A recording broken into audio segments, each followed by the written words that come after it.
Hello, this is Ukraine 101, a podcast in which two Ukrainians have a frank conversation. In this episode, we'll talk about Ukraine's most recognized brands internationally, how businesses operated during the Second World War and how they operate now, why boycott companies that haven't exited Russia, and of course, we'll share our feelings as well. My name is Dana, my co-host is Karyna. We invite you to walk in our shoes for the next hour. You're listening to Co-Station.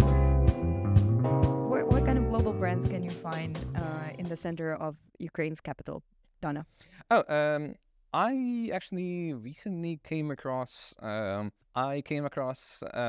stat of international recognition of Ukrainian brands, and do you know which is the top one? Probably vodka. No. I mean, we're talking like proper brands, like trademarks. Yeah. Well, I know, but like one of the vodka brands. Is it not? Oh, okay. No. Okay. Volodymyr Zelensky? I don't know. I don't think that's a trademark. But United 24. I don't know. No, No, I give up. Yeah. No, it is Grammarly. Grammarly. Yes. Yeah, actually, a lot of people don't know that Grammarly is Ukrainian. Yeah, and they also, I don't know about now, but I think until not long ago they did some cool tech. They're using Lisps, and sort of they're all the rage.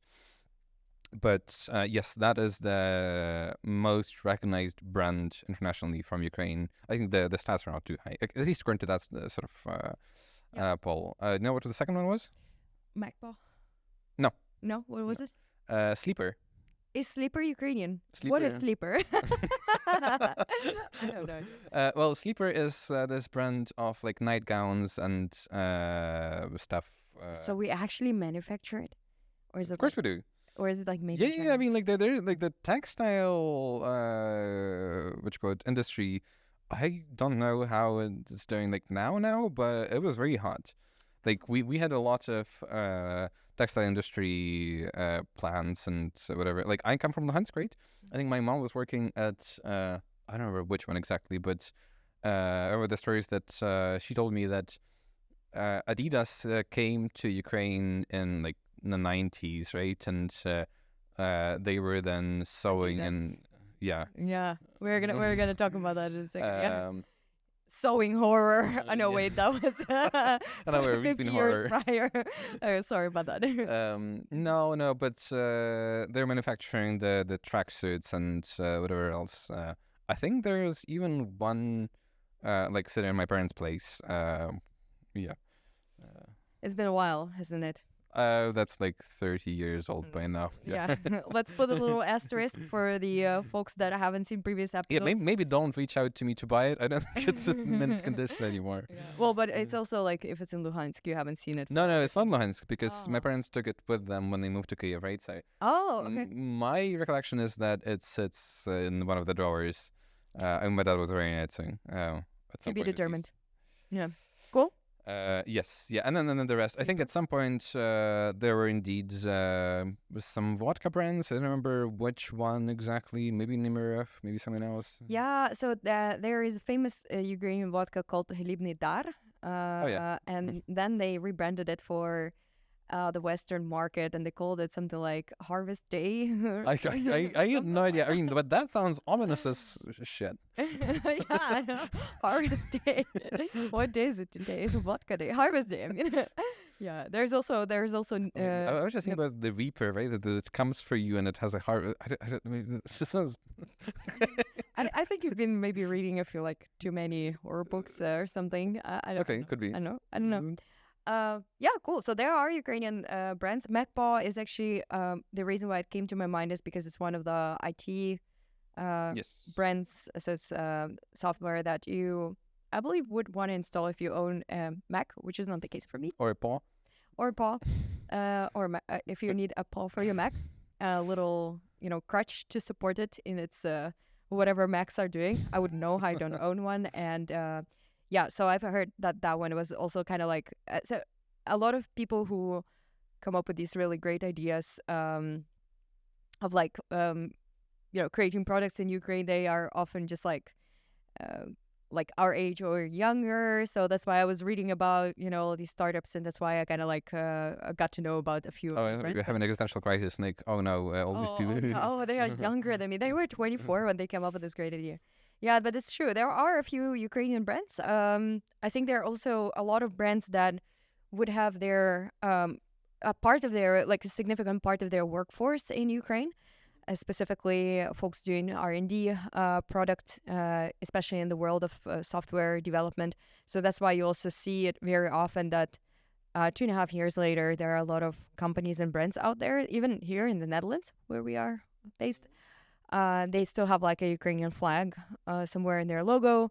And then you're like, oh, that's interesting. And then you like look it up and you see that they have one of their offices in Ukraine. Yeah, that can be one, right? Or I think often enough, you also get some outsourced labor, right? Through one of the big companies like EPAM or Global Logic or whatever, right? They just have an office there, and then they essentially do outstaffing.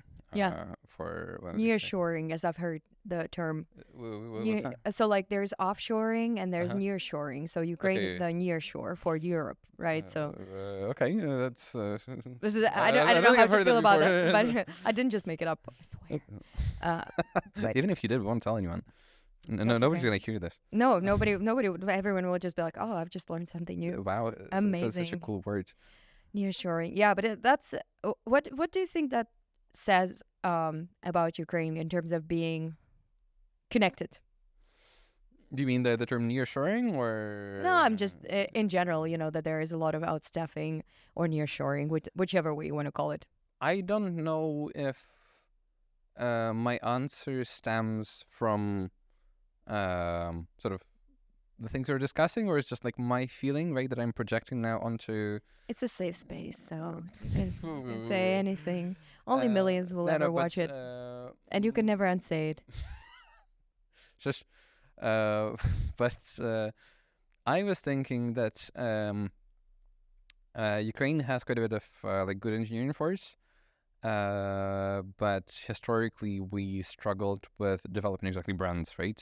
Like presenting a strong image to a point where, I mean, even with Grammarly, right? Like people know Grammarly, but they don't know it's Ukrainian, even though I don't think Grammarly is shy about it.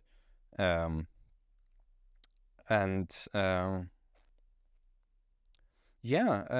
don't know if that's like a function of well-connectedness, right? Or perhaps Ukraine just didn't or doesn't, I don't know, appear hip, and that's why venture capitalists were not as keen to invest, right? Like, if you're not as connected as a founder, then it's harder for you to raise funds, right? It's harder than for you to build your own company. So instead, you go and you become an employee, and you either sort of do some in Ukraine, right? Or sometimes people also move out and then they start companies somewhere.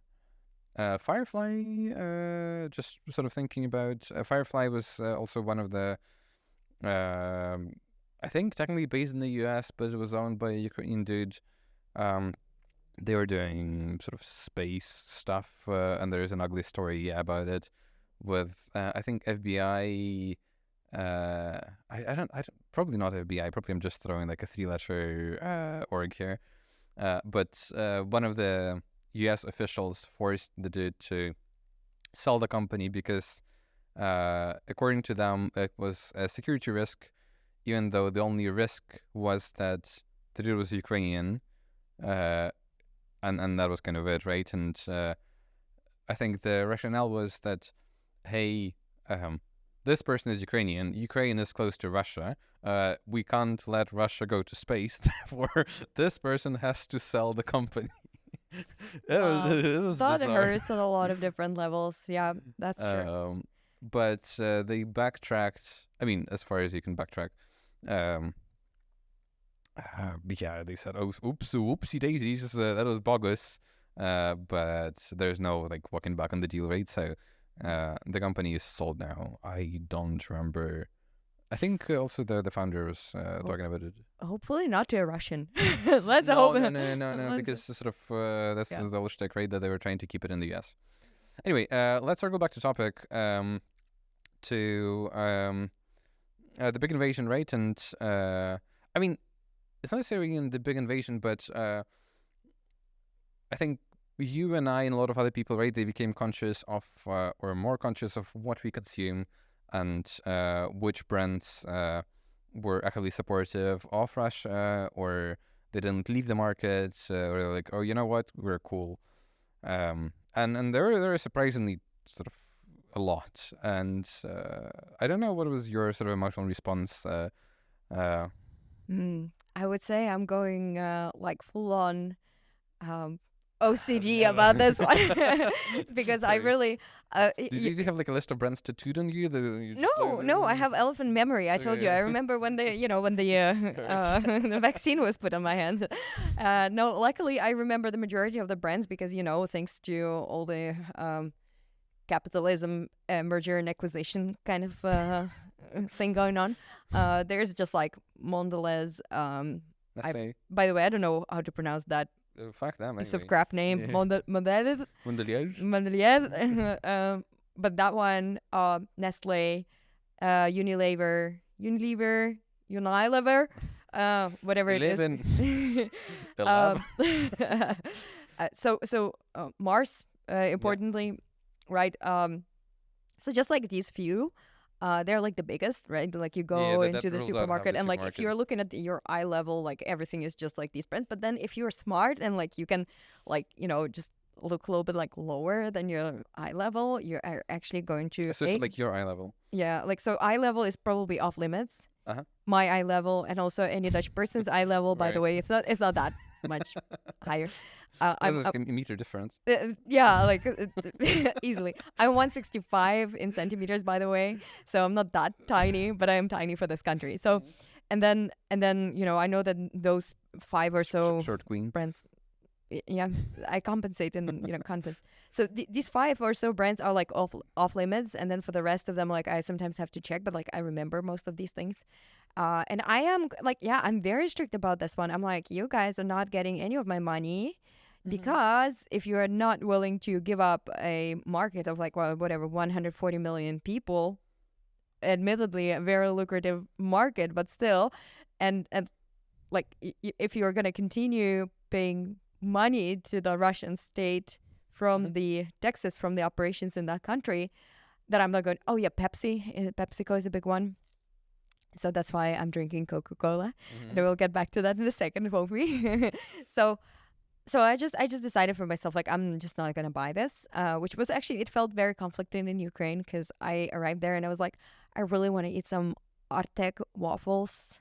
Do you know Artek waffles? Artek is owned by Nestle. Before we go in there, sorry, like, how much do you love Artek waffles? Yeah, Because good. between 0 and 10, I'm at like 11. I like Okay. I want to just like bury my face in them, and so. How big was my disappointment when I found out that it was from Nestle? And I have to be honest, I bought like 2 packs and I ate all of them. But it was like, and they look up like a website. You know how this like CO2 compensation when you fly. and then Where do I put my money? yeah, like I know where you went. You went to what you call it? Comebackalive.com.ua. Oh, I wouldn't. I think it's Save Life in UA. Save Life in UA. Yeah, it's that one. We'll put all the links in comments It's probably. just one link, like over and One over. just one link, like Bart Simpson caption, like donate to Come Back Alive, and then 1,000 times over. Yeah, so I felt quite bad, but like obviously, like once a year I do a. Like I'm like, okay, I just really like, I can't go to Ukraine and not have these ones, because all the other alternatives are crap. Like Russian waffles are crap, I think. Blasphemy. Well, what do you think? No, I mean, you were saying that you're quite strict about it, right? And I guess I am not as strict. Like, my policy in general is that you try to minimize the harm that you do. And, I mean, you do as much as you can, but now and again, sort of, you're gonna pay, I know it be as €2, right? Is that worth, I know, you starving for the next half a day because you don't have like any other moment in the day to get a snack, or no? Wait, who am I gonna pay €2? Because that's important. I think my policy here in general is similar to. I mean, I've been a vegetarian for a long while now. I think like more than 10 years, right? And there have been periods in my life when I've been vegan. I think when I was a teenager, I was also very strict. I was like, no, this is a principle. I will not, if I step away, I am not a human being anymore. I don't deserve respect. I think by now a bit more relaxed, and I think it's more about the goal you have in mind, right? And yeah, I mean, there's a bunch of because even walking here, I was thinking, this is essentially a boycott, right? Like you try to boycott companies who stay in Russia, Russian companies, and yada yada yada. And there are just so many boycotts that are ongoing. Like sort of, you try to boycott just immoral companies, right? I try to not buy from companies who don't treat their workforce right. Yeah, people also not buying from companies who are present in Israel, I think, right? Then climate change. That is gonna become really difficult. Yeah, to yeah, buy like sort of anything, right? if you keep all of that, right? Yeah. Then Companies that originate from the US. Yeah, I mean that is also a thing that some people would do. Yeah. But my point is that I don't think that you do like your net contribution rate varies all that much if you sort of say eat one Artak waffle a year, right, versus no Artak waffles a year. That's the ratio to keep you happy. It's basically like a vaccine, Sure, you know? yeah. It has more than 3 letters, but yeah. My take here is that talking about it to your friends, right, to people you know, to your family, has higher impact than you being a stickler for the rules, right, and not making a step left or right. What about TikTok? What do you mean about TikTok? I am just confronting you, because you're just like saying very right things, and I'm just asking, what about TikTok? No, for what reason? Like, Chinese brand, spreads a lot of propaganda from at least right, the yeah, records so that I sort got. of, sure, right. So, but then you have just a question. What do you do with sort of state-affiliated or states cooperating Chinese brands, right? So you have a safety issue, right? And then maybe some other concerns. Data privacy. Sure, yeah. I think that's a bit more personal, right? So I think the brands that still operate in Russia, right? Their rationale here is more of you do the world a disservice if you keep buying from them because they do immoral crap, and then if you support them with your money, then they'll keep doing that.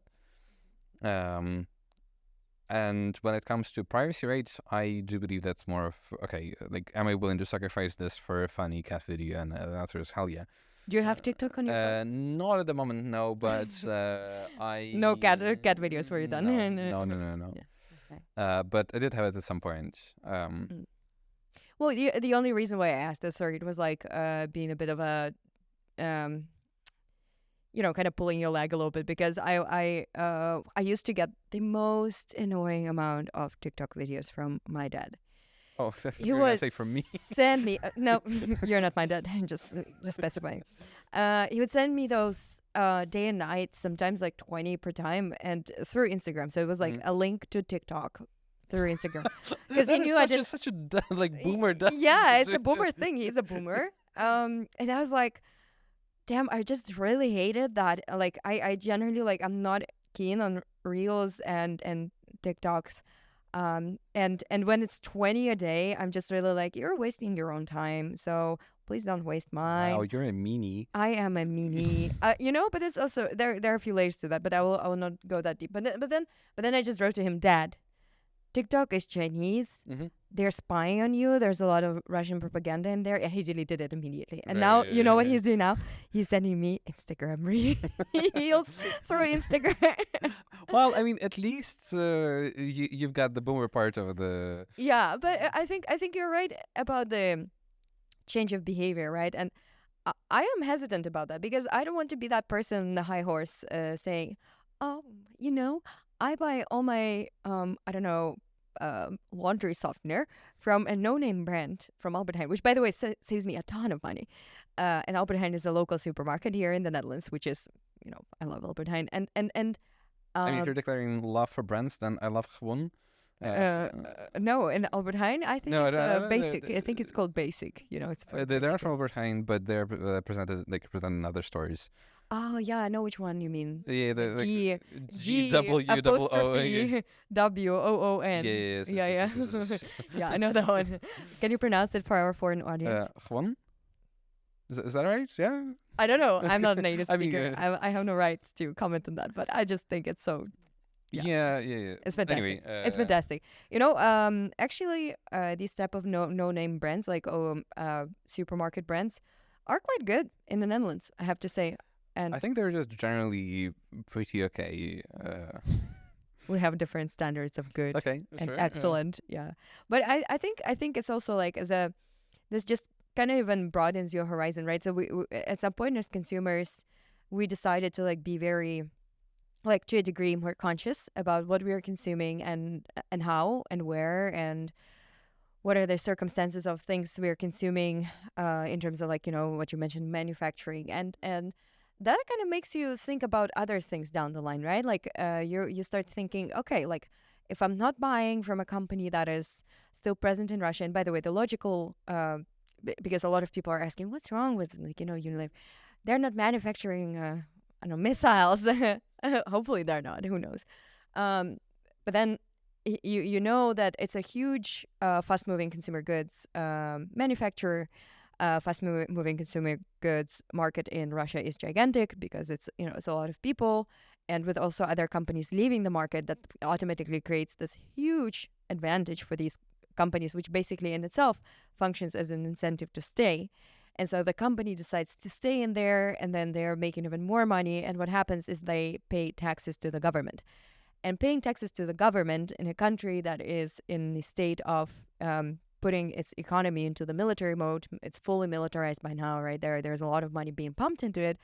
It's just the link is so direct, it couldn't have been made more direct, save for the option where Unilever will say, we're not going to manufacture the laundry softeners anymore, we're going to manufacture missiles. I mean, that's literally one step they could take to like support the Russian state more. So that's why we're making this link, just so it becomes kind of like clear for everyone that it's not just, the like obviously we could make also the case for, I don't know, any other country in the world, but because it's a very specific situation that other competitors have left and it's such a huge monopoly, and then the link between the taxes paid to the fully militarized economy is just so huge, it's undeniable by now.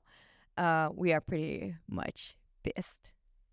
Yes, so I think that's the most, or that's the general agreement you can make, right? There are also plenty of specific ones.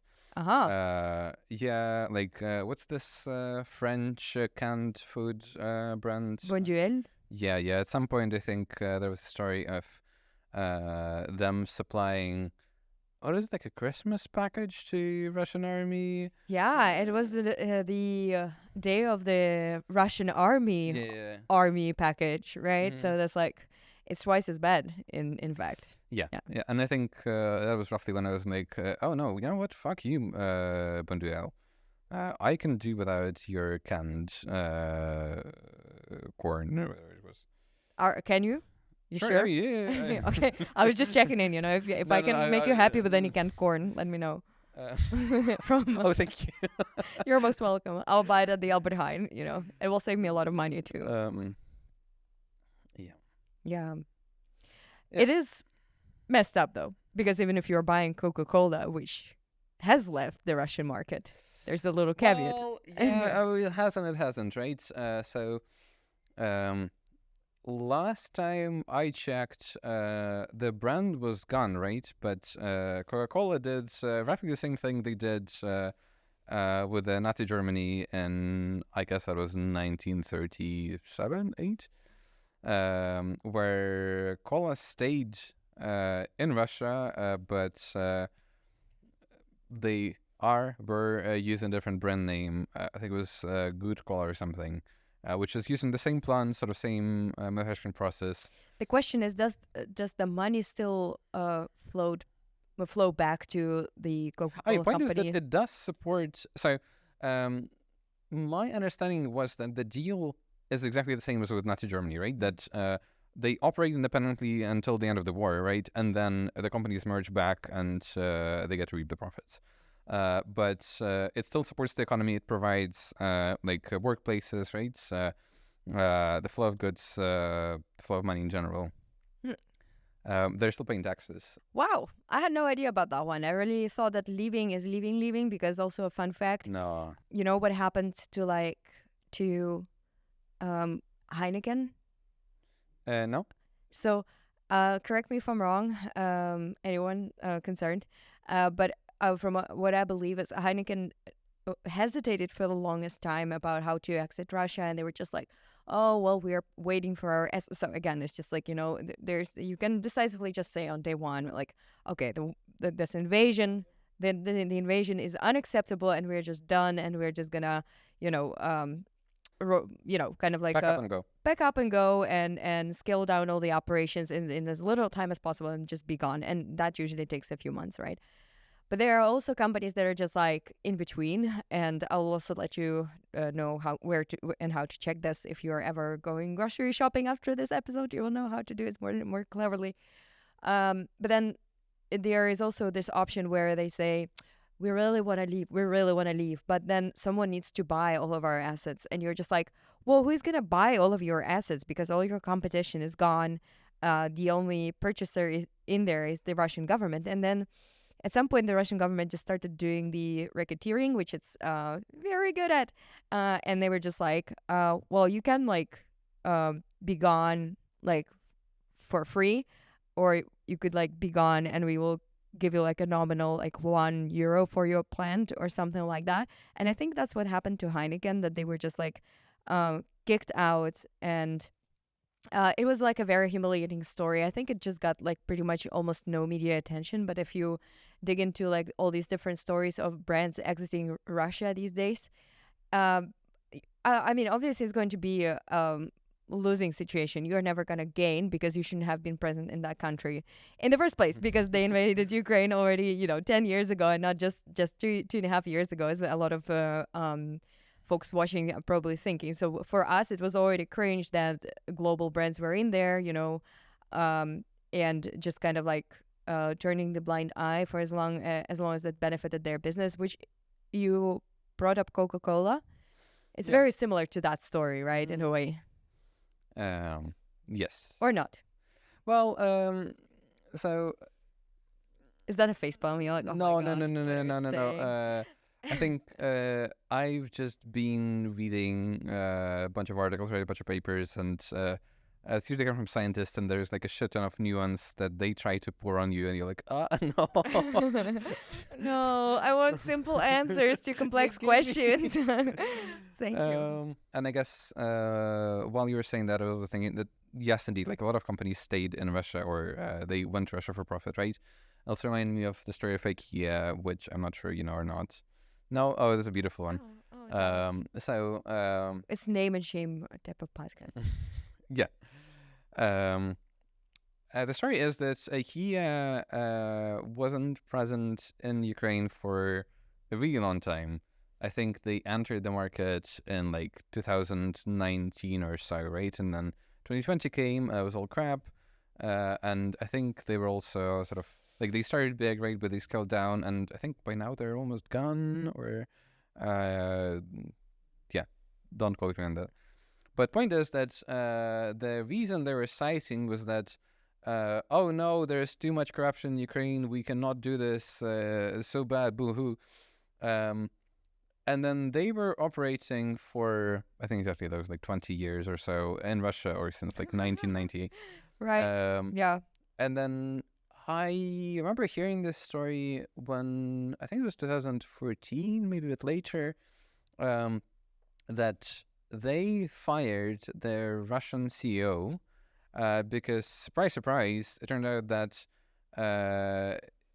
they actually paid or bribed someone to establish business there, but they just wanted it so badly that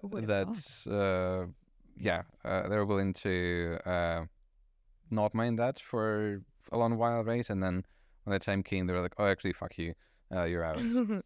Yeah, but it's also interesting, right? Because also important to note, the reason why you see the trope of Ukraine as a corrupt country very often is because it's also part of the Russian propaganda narrative, right? Is like, as to quote Mr. Snyder, the man, the Oh, legend. baby, yeah.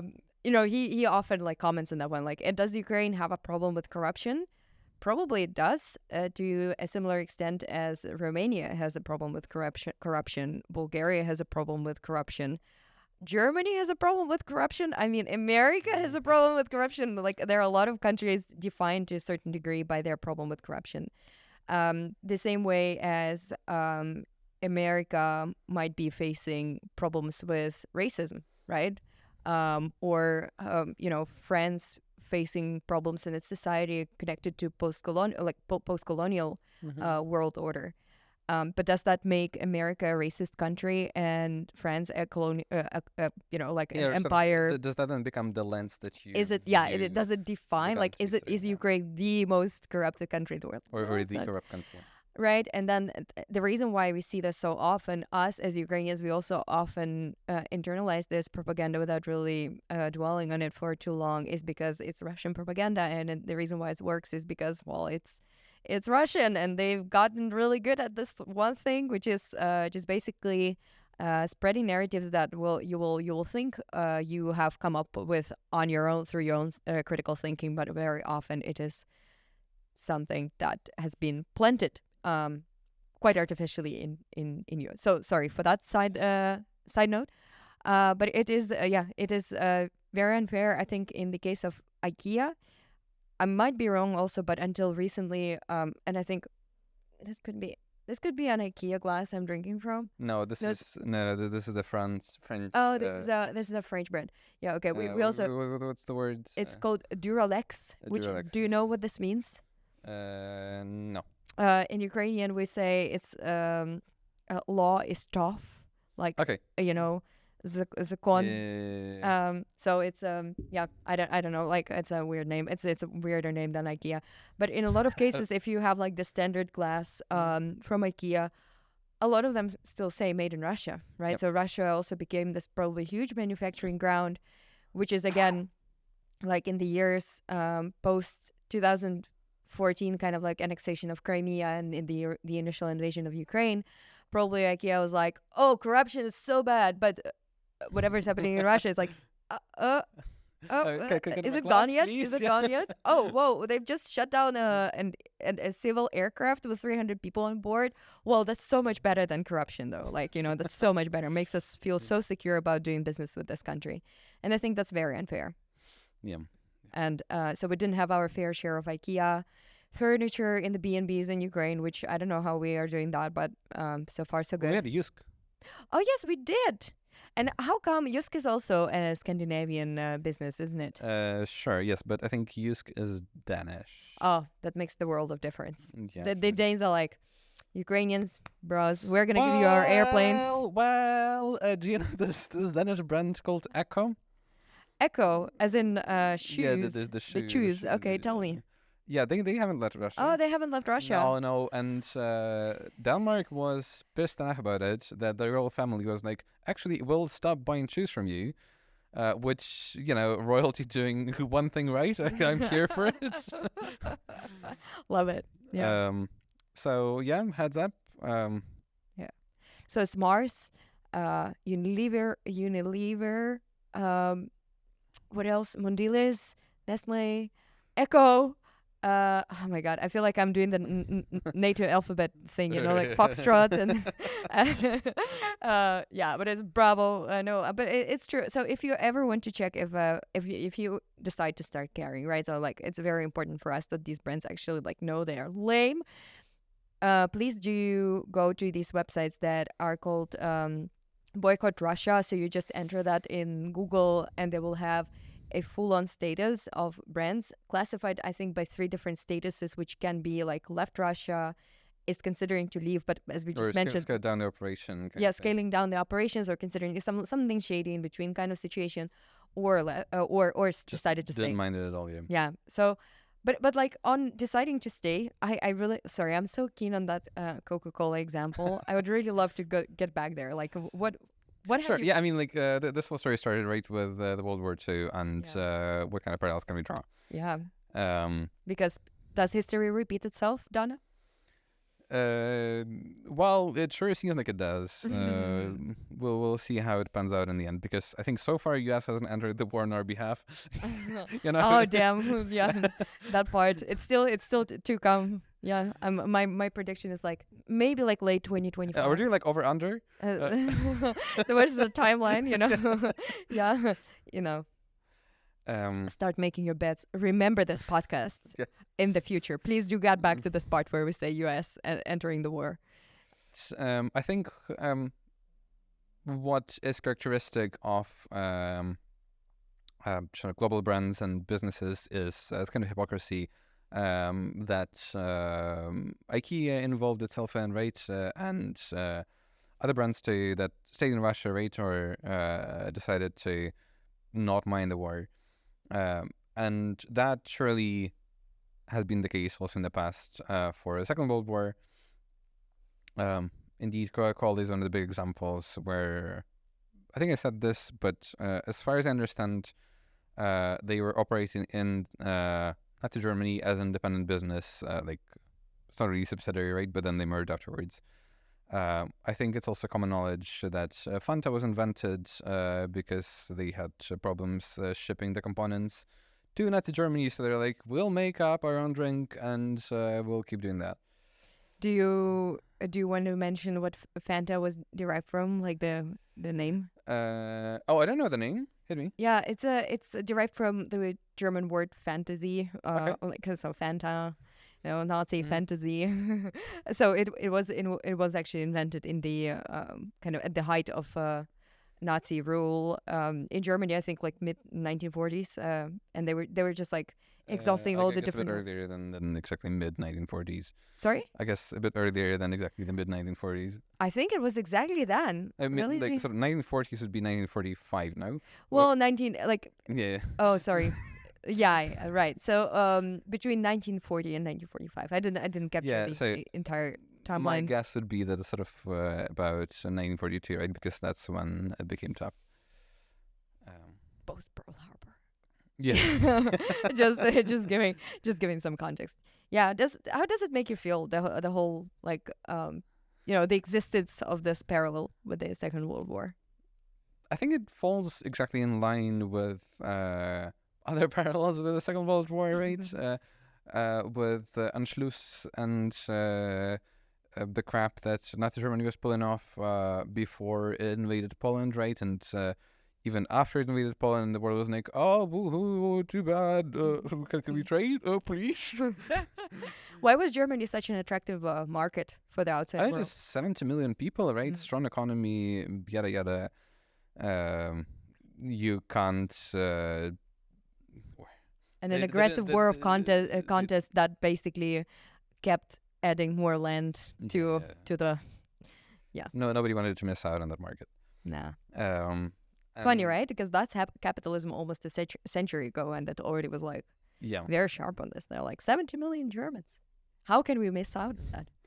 Yeah, and I think the biggest cases, or at least the ones that I'm aware of, right, is Coca-Cola, IBM, Ford. You have to show your fingers as you're coming. Coca-Cola, IBM, Ford, General Motors. yeah, GM, sure. Is there more? I think there was a petroleum company. Yes, yeah, I don't know. Yeah. Fuck. Yeah. They will be History remembered. forgot them. They chose the wrong side of history. Sorry for kicking you. He kicked me back. That's fine. That's fine. That's how the world works, right? Like the world revisionism. wars. Like somebody kicks you and you kick back. Like Yeah. that's the. But I think, like, I know I asked you the question. I think one of the like the Coca-Cola example is just bizarre in its peculiarity, right? Mhm. Because we all know that Coca-Cola, or we all don't know perhaps, but Coca-Cola really was established as a kind of like American, like Pan-American, like as American as you can get brand during the Second World War. Yeah, like- there were sure sort of hammering that brand identity hard, like, oh yes, we are the US, right? And then they're then trying to, or they're shipping also the drinks to the army, right? And I think that was also one of their biggest spread points, right? Where It was, but it was also reinforced by the government. So Mhm. imagine our government now saying everyone is gonna drink Żywczyk. no, I mean the parallel would be right. Drink Pepsi, because sort of Coca-Cola being the American thing, right? Yeah. And the same time actually being in Germany, and the U.S. government still leaning into it and be like, drink cola because that's American. Yeah. No, absolutely. But then you want a Ukrainian brand. I guess there isn't really one, right? Sort of. Żywczyk. What you want then a Ukrainian brand that also stayed in Germany, right? That No, what I'm trying to say. Sorry, you're Okay. making it too complicated. So My what I'm bad. trying to say is that okay, brands can say like we're very American, Mhm. we are very Ukrainian. It's like you drink it and you become a Kozak, you know. And there are brands like that. But Have a what, steak. what happened here is that the government actually also tapped into that, and it said, you know, here's a decree that wherever you are in the world, you can get a Coca-Cola bottle for 5 cents, which I have no idea how much or little that was at that point in time, but probably pretty affordable. And so every American army service men, which probably the majority were men, but still, service person, could get a bottle of Coca-Cola by a governmental decree during the Second World War, which I think is also very interesting because it was, as I got to understand it, it was a part of boosting the morale through making kind of home always available. So that's why, like my analogy with Żywczyk, which by the way, Żywczyk is a top crap. Like it's so good. It's like color of my shirt. Like you're drinking it and you're just like, it's like okay, it's slightly more yellow, but like so we and it's being marketed. I mean, it is a good color. It's amazing. It's like it tastes like apple, but like then it has like what? Like apfelschorle, but with a bit more herbs. Apfelschorle is. That's brilliant stuff. I have no idea. Like that's what you drink in a not hip enough techno for pub. But it tastes like it's like basically carbonated sweet drink that I used to really love when I was You know like. what apfelschorle is? I have no idea. Stop saying that word. I feel very offended. What the hell, man? It's apple juice and sparkling water. Apple. Juice and sparkling water. Okay, and what is it? The word again that you were just swearing at? Apfelschorle? As I said, it's some kind of Berlin shit. I have no idea. I've never seen this, never touched this. But the bottom line here is that, right, like if the Ukrainian army was being, like if the morale of our army was kept like high through just kind of like, oh, here's a beverage that is like so like pan-Ukrainian that you just drink it and you become a Cossack and whatever not. Become an apple. Oh, I have such good memes with Żywczyk. I'm gonna share them with you after Absolutely. podcast.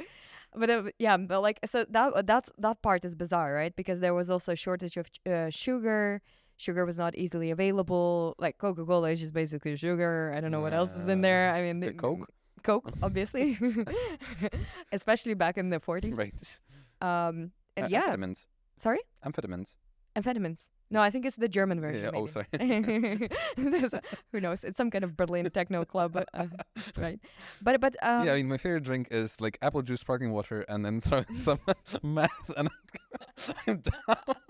the antidepressants on top, and you're just like, yeah, fantastic, so tasteful. Drink ice cold or whatever the German Yes. motto was.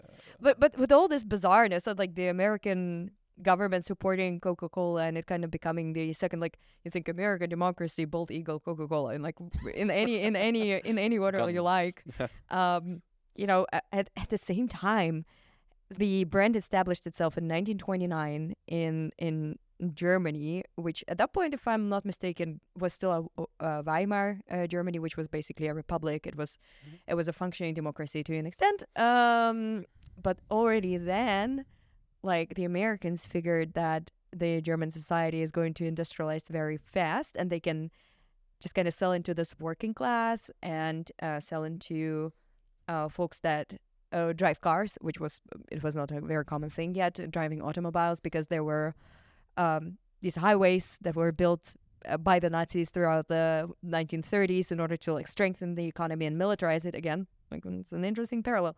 The Americans were like, "Woohoo, we are gonna make a lot of money here," and they did.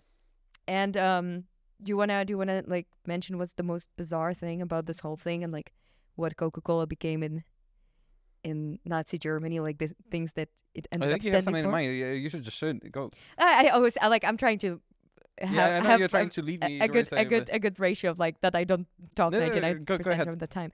So then it all culminates in like this so it's like still pre Pearl Harbor, right? So the timeline like for the folks that are watching it. So America is not participating in the Second World War yet, like as in Not directly, yeah. yeah, not directly. It's um somehow concerned, but like the capitalist Deeply concerns concerned. are way deeper, right? Capitalist concerns of making money. And then like Germans really just they grow so in love with Coca-Cola, and it's just like the brand establishes itself, and like in that decade between 29 and 39, like the production grows to like 1 million bottles, or cumulatively it's 1 million bottles sold. So it's something crazy. And then you think, how's that possible? Because, at the same time, there's this image of the, American Coca-Cola brand, and, Hitler being deeply anti-American. Also, for context, he was saying things like, Americans, we just got to hate them because it's like. Yeah, but it also Yeah. started earlier than that, I think, right? I think, at least according to what I read, the general German sentiment was not very pro-American even in the 30s, right? Even before No, Hitler came to it power, was right? not So, indeed. Yeah. Coca-Cola pivoted. Two empires hating each other. Yeah. Coca-Cola pivoted their branding, and they weren't at all stressing the fact that they're from the US, right? Like, oh, we're a fun drink, try us. Correct.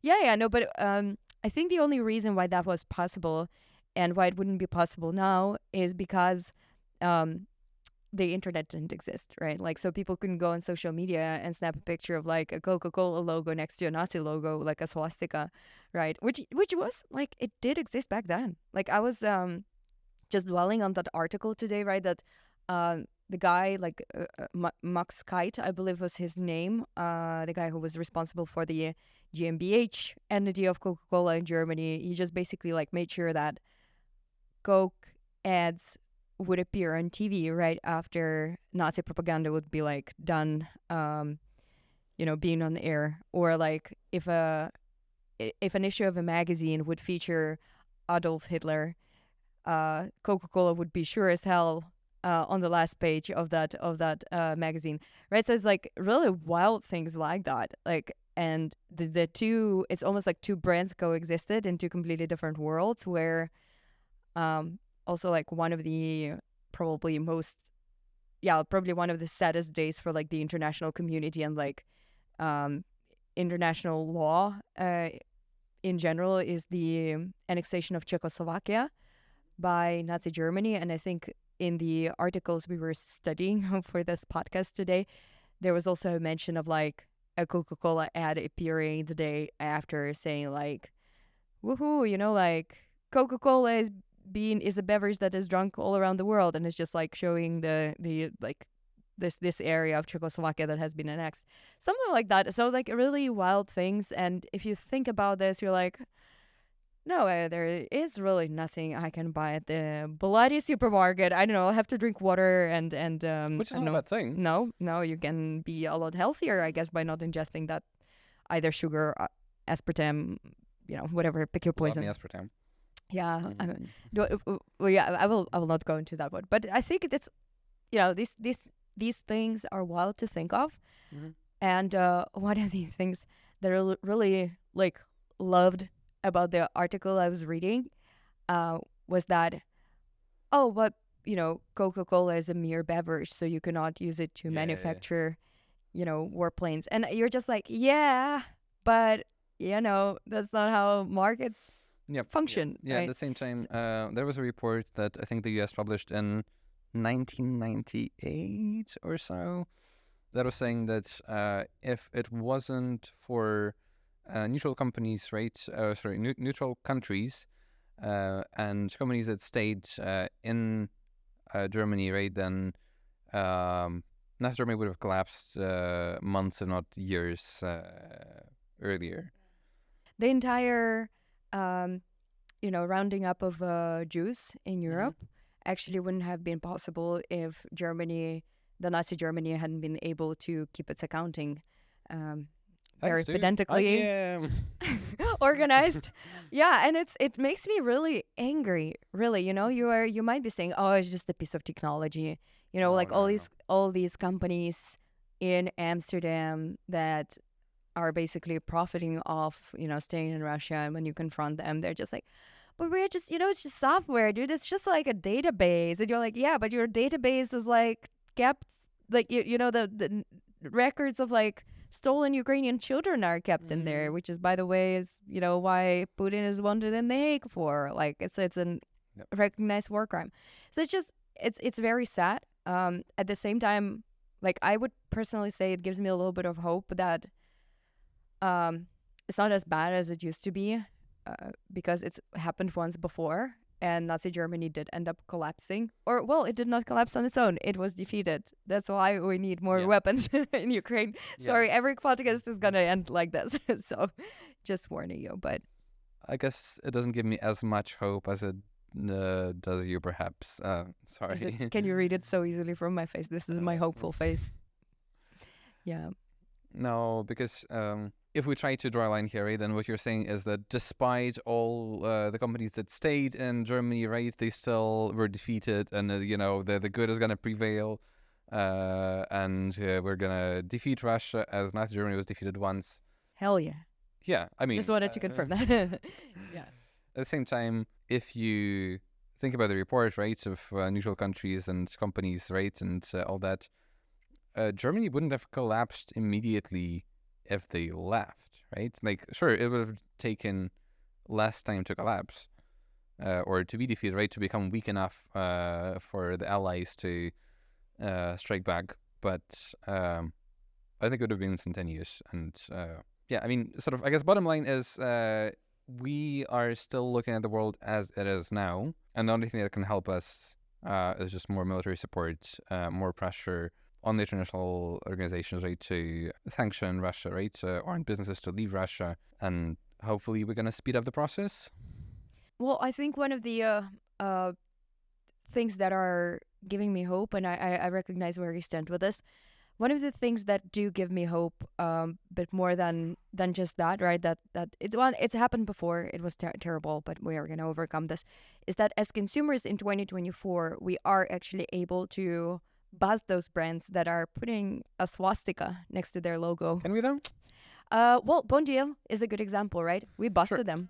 And now we are going to say, I'm going to punish you with my wallet, which is basically I'm not going to buy from you, right? Right. So I think Bon Deal here is a good example because Bon Deal was not really juxtaposed with the Russian army Breathe. logo, right? Yeah. Breathe. But to say that we busted Bon Deal is a bit of a stretch. I don't think they suffered a big loss in sales. No, they certainly did not. But we also know that the Institute of Reputation is something that is, a relatively big thing in the, in this kind of system of reference.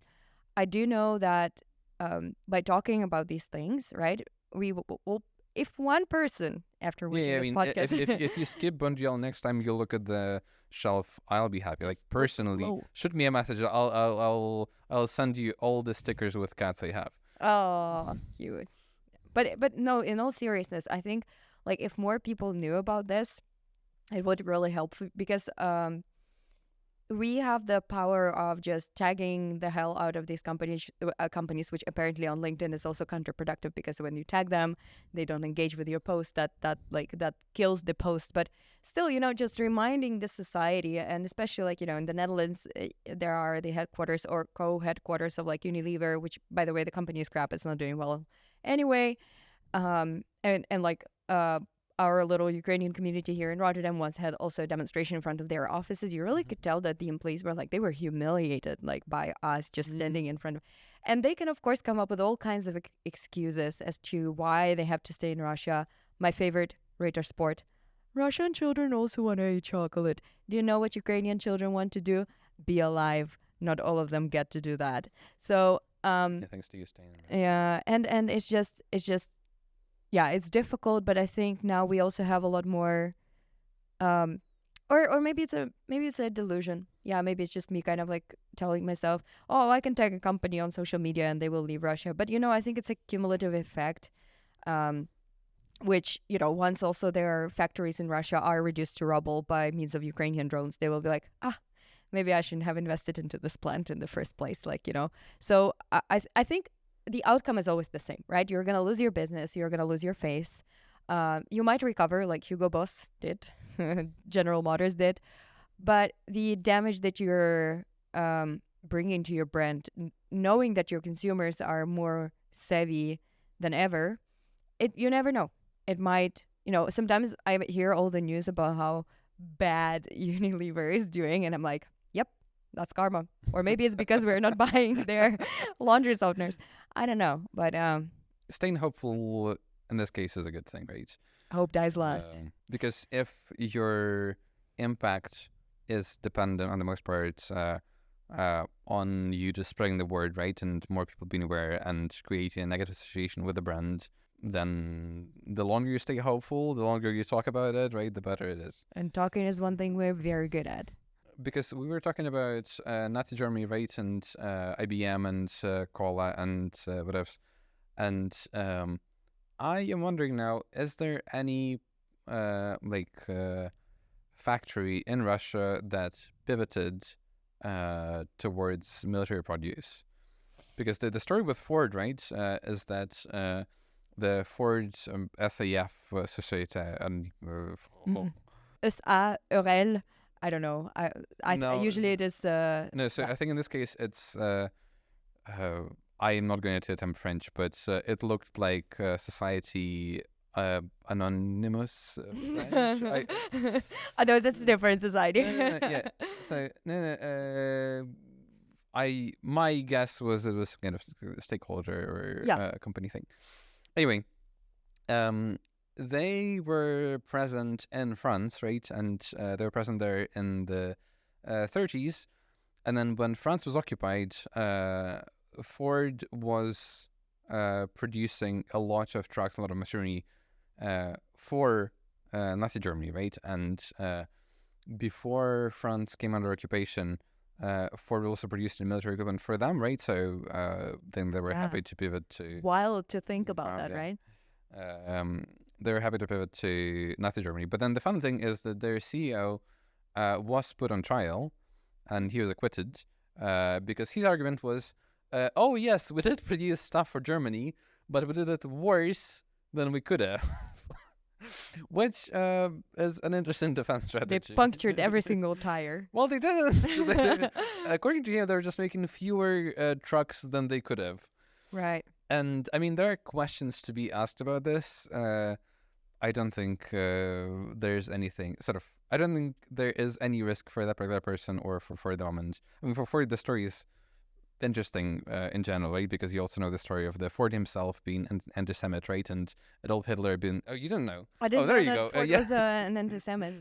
Yeah. Oh, wow. And I'm so glad I'm not driving a Ford. Hitler himself had a picture of Henry Ford somewhere on his desk or in his office because he was so fond of the efficiency, right, and the guy himself. So there you go, yeah. And brands survive that, right? And that kills all of my hope. That kills all of my hope. So it's like we balanced it out. Yeah. No, for sure. And I also I read that specifically some brands like General Motors would also consider a German military vehicle manufacturing contract much sooner than an American one, because the German one was already in a highly militarized economy that was just very efficient at paying, for these kind of services, whereas the American one was like, oh, we might be in a worse situation, we might be not, right? And that was also a huge kind of slap on the face, because where are General Motors today? Well, they're still huge and there are no repercussions to the brand. But then I think just that it also brings us to silver lining is that IBM I don't think is doing too well. I don't think that's due to Nazi stuff, but sooner or later karma will get you. But it's yeah, I think it's disheartening that at the end of the day I guess we could also partly blame this on capitalism, because that's just like the way the system functions, right? Because if you think about any type of brand that has left Russia but is treating its employees like, um, their employees are working in sweatshops, and who knows, like how much better is that, right? Like that we're facing this kind of modern day slavery, and that's why I Right. agree with I you. would say just avoid both.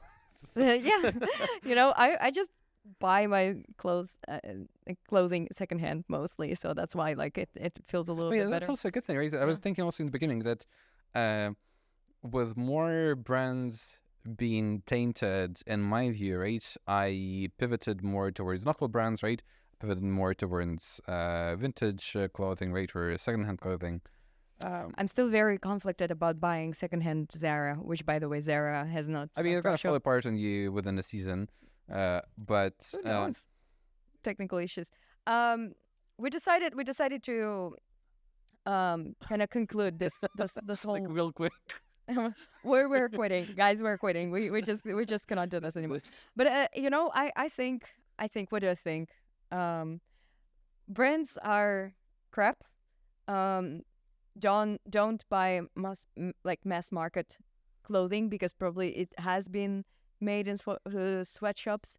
Do go to local vintage shops, right? That's what we approve of.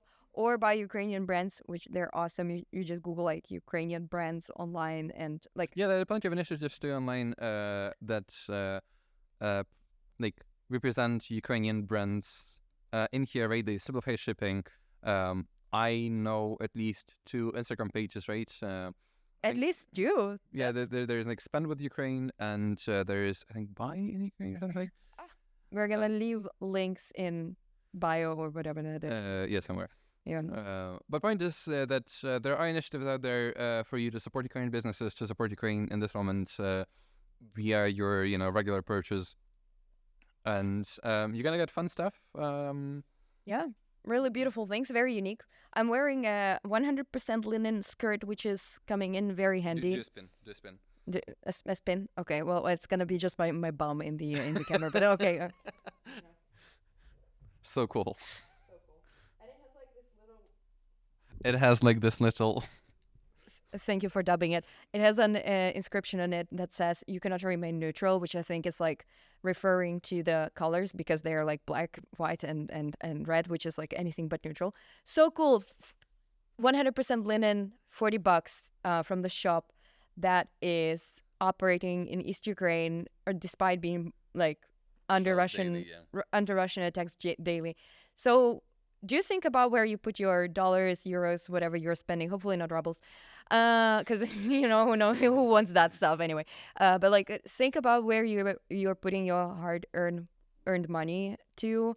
This like goes in line with like just general like ethics of spending your money like within or outside of this context. Like Henry Ford is an asshole. Like I had no idea. I learned something today and I'm furious. Yeah, like and yeah, see, the brands will probably survive this as well, but you'll do some good to the world if you don't put your money towards a brand that does not do well by the people or by the world. And yeah, I guess bottom line I would say is, if you can spend, or if you can buy fewer things from brands that stayed in Russia, but you really die without a Twix, then I'd be down for that. Like that's a good trade, right? If you buy 1 Twix a year, but allows you to buy fewer things from Russian or brands that are present in the Russian market, then I think it's a good deal. I would take it any day. Okay, well, I think that concludes it, and that's the reason why you're more Ukrainian than you think, because in fact, Maybe you weren't eating Twix. You're what? Maybe you weren't eating Twix to begin with. Maybe you're already supporting Ukraine. You're supporting Ukraine, and you're actually being supporting of Ukrainian people by just doing these small things. So that's why I'm telling you, like, you're way more Ukrainian than you think, and Ukrainians are way closer to you and anyone you know than you think, because we all live in a highly globalized world, whether we like it or not. Like, subscribe. This is Co Station. It's awesome. Station. Yeah, have a good one. Cheers.